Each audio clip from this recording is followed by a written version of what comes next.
Os famosos fones de ouvido. Todo mundo usa em algum momento, seja você profissional de som ou apenas um entusiasta.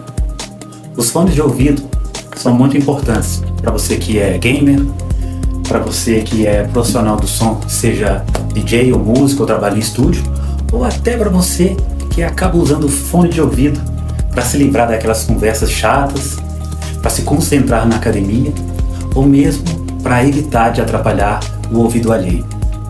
Vamos falar hoje de uma marca de fone extremamente famosa, o seu auge até o seu declínio. Você conhece a marca Beats? Você não precisa ser um especialista em fone, mas eu tenho certeza que se você não teve um fone da Beats, conheceu alguém que tenha. Ou então, viu por aí alguma celebridade que usou esse fone incansavelmente. Era impossível sair nas ruas sem ter alguém usando um fone da Beats. Em 2012, a marca dominava mais de 60% do mercado global de fones de ouvido premium. E o seu nome estava em todos os lugares, da cabeça dos maiores astros aos principais eventos esportivos. Mas o que aconteceu para essa grande gigante, que parecia ser indestrutível, sair do cenário? Antes de se tornarem itens ligados à música e estilo, os fones de ouvido surgiram por uma função extremamente prática.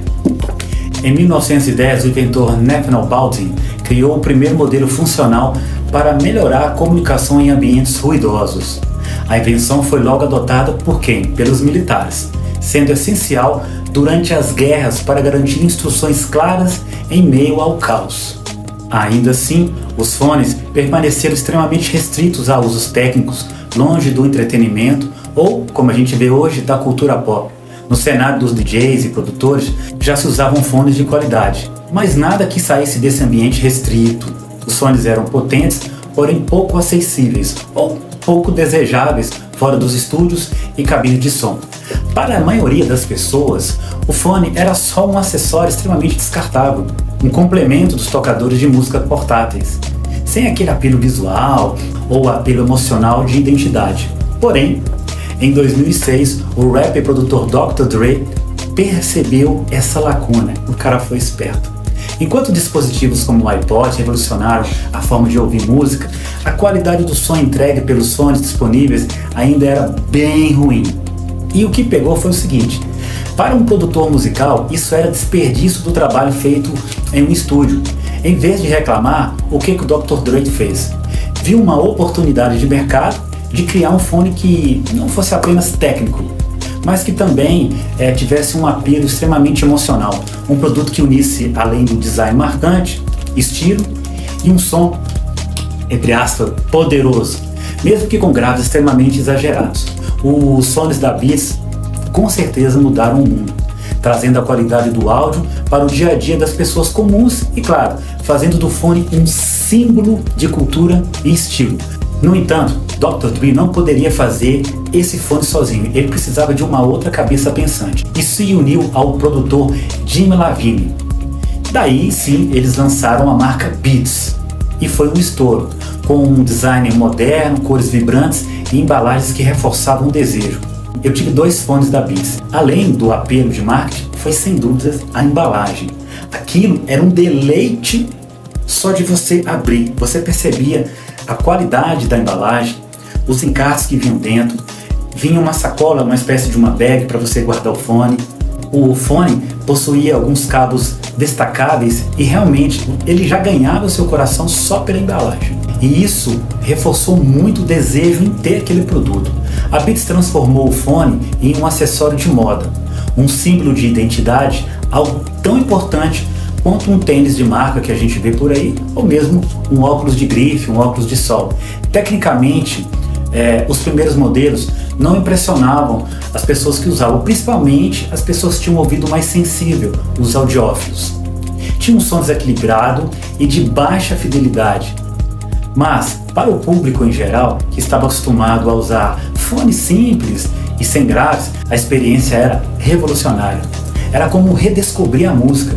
O verdadeiro trunfo, no entanto, foi o marketing. Essa daí é que pegou. Antes mesmo do lançamento dos fones, foram entregues a LeBron James e outros atletas da NBA vários modelos desse fone, várias cores chamativas, e começaram a exibir esses fones na Olimpíada de 2008. quer lugar melhor para fazer marketing? E não parou por aí. Celebridades como Lady Gaga, Justin Bieber, Nicki Minaj e, claro, jogadores de futebol do mundo inteiro, principalmente aqui no Brasil. Era muito comum a gente ver jogadores com um fone aqui no pescoço, entrando um ônibus, saindo de um trem. Isso era realmente uma febre. Enfim, todo mundo estava aderindo àquela moda e, claro, causou um efeito em cadeia. A Beats entendeu o poder da influência cultural muito antes da concorrência. Mas uma coisa incomodava a empresa: os DJs. Os DJs se incomodavam com o fato de que a Beats era um fone muito rígido e pouco maleável. Daí surgiu a ideia de contratar quem? O DJ mais popular da época. Foi justamente para preencher essa lacuna que a Beats firmou parceria com o David Guetta, que na época fazia sucesso com o hit Love's Gone, que inclusive nessa mesma época a música foi lançada em 2007, mas bombou mesmo em 2008. E a música estava estourada no mundo inteiro, em todas as rádios, na Billboard, e foi algo certeiro que a Beats fez. No comercial, David Guetta apareceu com um modelo bem diferente da Beats. Era um fone bem mais articulado e levava um nome de MIXR, Mix, porém com R no final. Esse fone, sim, foi projetado para os DJs. Eu tive esse modelo, ele era muito bonito, o arco dele se encaixava muito bem aqui, porque uma coisa que incomoda os DJs é quando o arco é muito largo. A gente fica parecendo, sei lá, uma coisa meio Mickey aqui. E dessa forma, esse fone encaixava muito bem. Mas o apelo do fone foi muito forte. Esse fone, no primeiro momento, apresentava ser muito mais resistente do que os anteriores. E ele tinha, ele girava a 180 graus, ou seja, o DJ mexe muito com o pescoço, então a gente precisa realmente de um fone que é extremamente maleável. Os outros modelos não eram assim. Após isso, a Beats conseguiu um marco incrível. Ela agrupou todos esses profissionais do meio artístico e também os profissionais de áudio, ou seja, todo mundo estava usando o Beats. Obviamente não todos, mas muitas pessoas aderiram ao Beats. Como já sabemos, quando uma marca chama muita atenção em pouco tempo, ela tem poucas opções. Ou ela se mantém no mercado, ou ela acaba sendo vendida.